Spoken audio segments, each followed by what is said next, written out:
Olá, seja bem-vindo aos principais destaques internacionais da semana. Nós começamos essa edição falando sobre o calor extremo que tem assolado o mundo e preocupado as autoridades.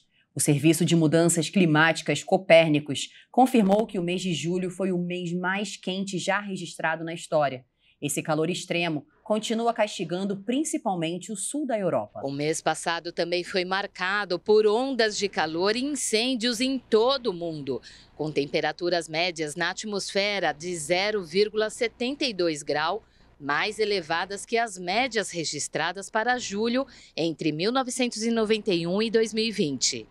De acordo com o secretário-geral da ONU, Antônio Guterres, a humanidade saiu da era do aquecimento global para entrar na era da ebulição global. Os sinais do aquecimento global provocado pelas atividades humanas, começando pelo uso de combustíveis fósseis, carvão, petróleo, gás, foram registrados simultaneamente em todo o planeta. A Grécia sofreu grandes incêndios, assim como o Canadá, que também registrou inundações.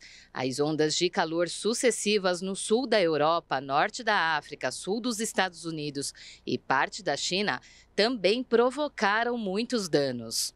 Os oceanos também são vítimas do fenômeno preocupante. As temperaturas registradas na superfície do mar estão muito elevadas desde abril e os níveis registrados em julho não têm precedentes. O Observatório Copérnicos também indica que gelo marinho antártico atingiu o menor nível para o mês de julho desde o início das observações por satélite, 15% abaixo da média do mês. E a governadora do Havaí, Sylvia Luke, decretou o estado de emergência nessa semana, depois que incêndios florestais mataram 36 pessoas.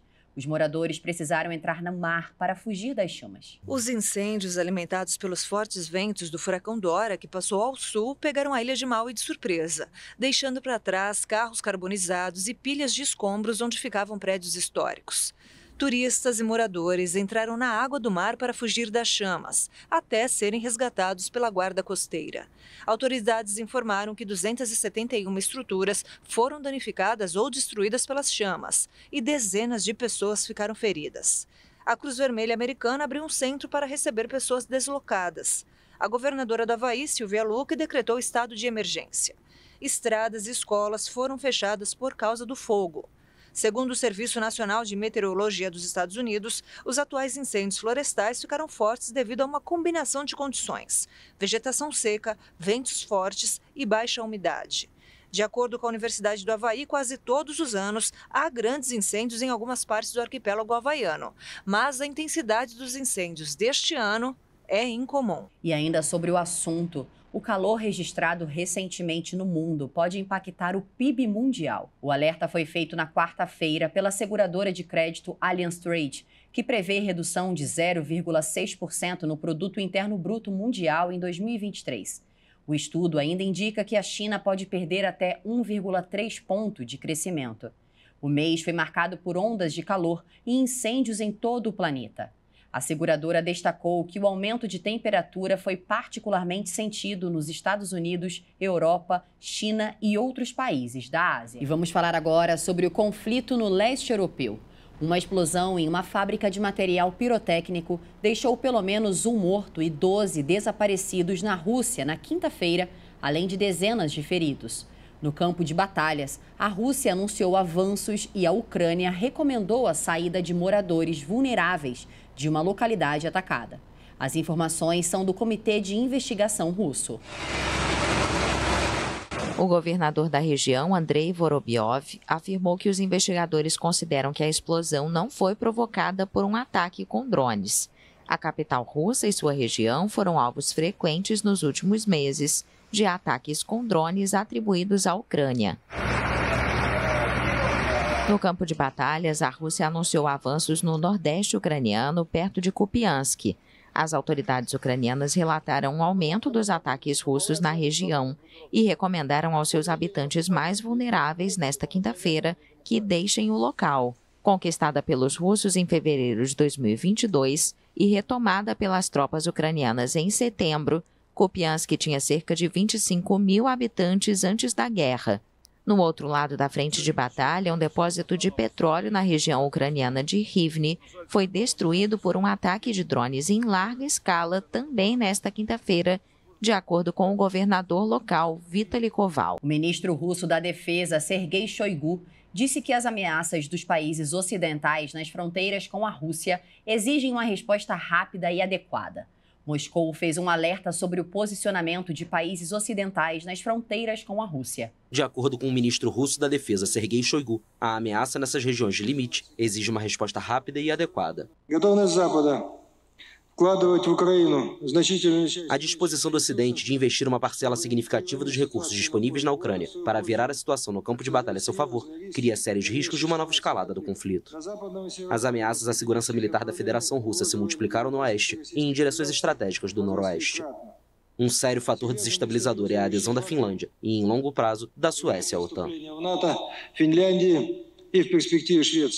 Shoigu ainda citou a militarização da Polônia, que para ele se tornou o principal instrumento da política anti-Rússia dos Estados Unidos. Nos últimos meses, Varsóvia assinou importantes acordos de armas com Seul e Washington. Moscou acusa o governo polonês de querer reconquistar territórios no oeste da Ucrânia. Na Itália, pelo menos 41 pessoas morreram em um naufrágio na ilha italiana de Lampedusa. Segundo a ANSA, as 4 pessoas que sobreviveram ao naufrágio disseram às equipes de resgate que estavam em um barco que partiu da Tunísia e afundou a caminho da costa da Itália. O barco, porém, teria tombado após uma forte onda.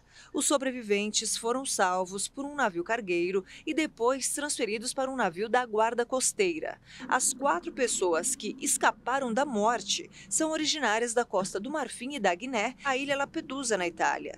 De acordo com dados do Ministério do Interior, a Itália registrou cerca de 93.700 chegadas de imigrantes por mar até agora este ano, em comparação com 44.700 no mesmo período de 2022. Vamos falar agora sobre a economia.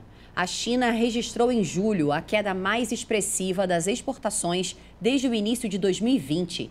Os dados oficiais demonstram problemas na segunda maior economia mundial. As vendas de produtos chineses para o exterior caíram 14,5% em julho na comparação com o mesmo mês do ano passado, o que representa o terceiro mês consecutivo de contração. Essa é a queda mais expressiva desde janeiro ou fevereiro de 2020, quando as exportações registraram contração de 17% em um momento de paralisação da economia chinesa no início da pandemia. Sem considerar uma breve recuperação em março e abril, as exportações da China estão em declínio constante desde outubro de 2022. A ameaça de recessão na Europa e nos Estados Unidos, aliada à inflação elevada, afeta a demanda internacional pelos produtos chineses.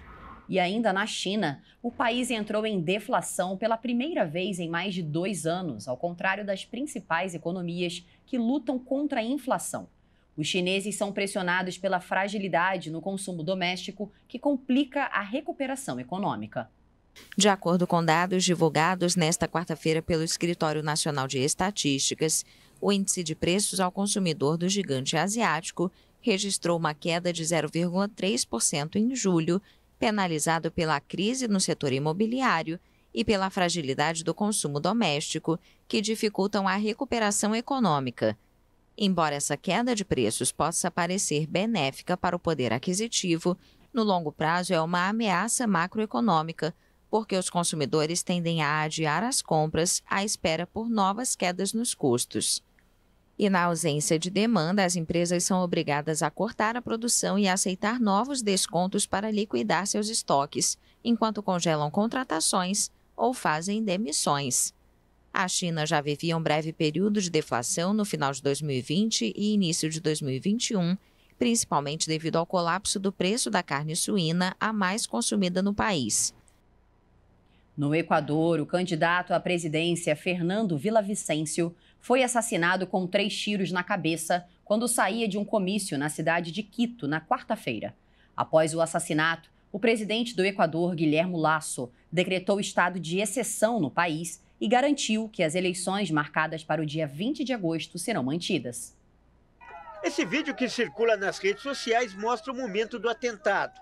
Fernando Villavicencio saía de uma escola em Quito, a capital do Equador, onde acabava de participar de um comício. E ao entrar no carro, ele é baleado.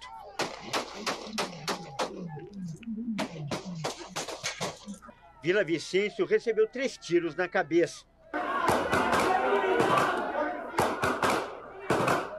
Esse outro vídeo mostra o desespero das pessoas que estavam na escola onde aconteceu o comício. Ao todo, 9 pessoas ficaram feridas, entre elas uma candidata à Câmara dos Deputados e 2 policiais. Um suspeito de participar do crime foi morto depois de uma troca de tiros com a polícia. E em seguida, os policiais fizeram buscas nos arredores da escola. 6 pessoas foram detidas por suspeita de envolvimento no caso e diversas armas foram apreendidas. O grupo tinha revólveres, submetralhadoras e até granadas. Vila Vicêncio era um dos 8 candidatos no primeiro turno das eleições presidenciais, que estão marcadas para 20 de agosto. Segundo a mais recente pesquisa, o político de 59 anos aparecia em segundo lugar na intenção de votos. Como jornalista no Equador, ele teve atuação marcada por denúncias contra o narcotráfico e a corrupção na elite política do país. Meu Deus, que tragédia. Nos Estados Unidos, Nova York quer implementar a primeira tarifa de circulação de veículos, mas a medida enfrenta uma dura oposição, inclusive por parte dos motoristas dos icônicos táxis amarelos da cidade. A Big Apple quer seguir o exemplo do que ocorre em Londres e Singapura para melhorar a qualidade do ar na cidade e descongestionar as engarrafadas ruas de Manhattan. Autoridades de Nova York pretendem criar a primeira tarifa de circulação de veículos dos Estados Unidos. A ideia também busca aumentar a receita essencial para modernizar um sistema de metrô em ruínas usado por cerca de 4 milhões de nova-iorquinos todos os dias. Mas o caminho tem sido tortuoso, já que enfrenta uma dura oposição, inclusive por parte dos motoristas dos icônicos táxis amarelos. Eles dizem que as taxas seriam repassadas no valor da corrida, tornando o táxi menos atrativo para turistas e moradores. Prevista para entrar em vigor em 2024, a medida já foi contestada na Justiça, o que expõe a dificuldade de se tributar os motoristas em um país onde o carro é o rei do transporte. As autoridades insistem em que a cobrança da taxa ajudará o meio ambiente ao reduzir a poluição. Ela ainda tornaria o tráfego na agitada cidade mais eficiente, reduzindo o tempo de deslocamento. A Autoridade de Transporte Metropolitano de Nova York não definiu as tarifas, mas estuda cobrar $23, em torno de R$112 na cotação atual nos horários de rush. O preço seria de $17 para os momentos de menos fluxo. E horas antes da visita planejada do presidente americano Joe Biden na quinta-feira ao estado de Utah, um homem que vinha ameaçando o democrata foi morto a tiros pelo FBI. A Polícia Federal dos Estados Unidos, o FBI, informou que matou a tiros um homem em Utah. Ele estava sendo monitorado há meses devido a ameaças feitas ao presidente Joe Biden. O suspeito foi alvejado quando os agentes tentaram prendê-lo em Provo, ao sul de Salt Lake City. O FBI acrescentou que os eventos estão sendo investigados, sem fornecer detalhes sobre o homem.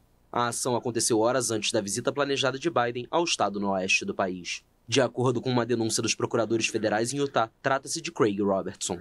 O documento o identifica como um septuagenário que se dizia apoiador do ex-presidente republicano Donald Trump e ameaçava Biden em postagens nas redes sociais. A vice-presidente Kamala Harris, o procurador-geral Merrick Garland e o promotor Alvin Bragg, que supervisionou a investigação que levou a uma acusação contra Trump em Nova York, também foram ameaçados, assim como os próprios agentes do FBI. A partir de indícios encontrados na superfície de Marte pelo robô explorador Curiosity, especialistas consideram que o planeta vermelho teve em algum momento um clima com estações cíclicas, propício ao desenvolvimento da vida. O robô Curiosity da NASA explorou desde 2012 a enorme cratera Gale e sua montanha de 6.000 metros de altura, feitas de camadas de sedimentos. De acordo com a análise, Marte pode ter sido um planeta gelado, onde uma erupção vulcânica esquentou repentinamente a atmosfera e provocou a formação de água líquida. À medida que subia lentamente a ladeira da montanha, o robô encontrou depósitos de sal de formas hexagonais, em um solo que datava de até 3,6 bilhões de anos. Assim como a Terra, as estações seca e úmida se sucediam em intervalos regulares, há mais de 3 bilhões de anos, e durante um longo período, vários milhões de anos, para que a vida aparecesse. Um clima desse tipo é uma das condições para que a matéria orgânica passe de inerte a viva. Para os amantes de viagens como eu, uma boa notícia. O maior cruzeiro do mundo vai fazer a sua primeira viagem em 2024. O navio Icon of the Seas tem capacidade para quase 10.000 pessoas e é 5 vezes maior do que o Titanic. Mais parecido com uma cidade pequena do que com um navio, a embarcação comissionada pela Royal Caribbean conta com vários parques aquáticos e mais de 20 decks. 5 vezes maior do que o Titanic Ele tem capacidade para quase 10 mil pessoas. Os ambientalistas criticam os megacruzeiros, apesar dos engenheiros afirmarem que os navios modernos estão tomando medidas para mitigar as emissões, graças à tecnologia. O CEO defende que um dos benefícios dos grandes navios é a redução de custo por passageiro. Mas com 7 piscinas, um parque, toboáguas, shoppings e uma pista de patinação no gelo, o Icon of the Seas também oferece mais opções para se gastar dinheiro a bordo. Uma particularidade do Gigante dos Mares, cuja construção começou em 2021, é sua gigantesca cúpula de vidro que cobre a proa. A indústria de cruzeiros está se recuperando após o duro golpe da pandemia de Covid-19. De acordo com a Cruise Lines International Association, o volume de passageiros vai ultrapassar em 2023 os níveis pré-pandêmicos, chegando a 31 milhões e meio de pessoas. E essa edição fica por aqui. Se você quiser rever alguma das nossas reportagens, é só acessar o nosso canal Hit Notícias no YouTube. Excelente final de semana para você. Tchau, tchau.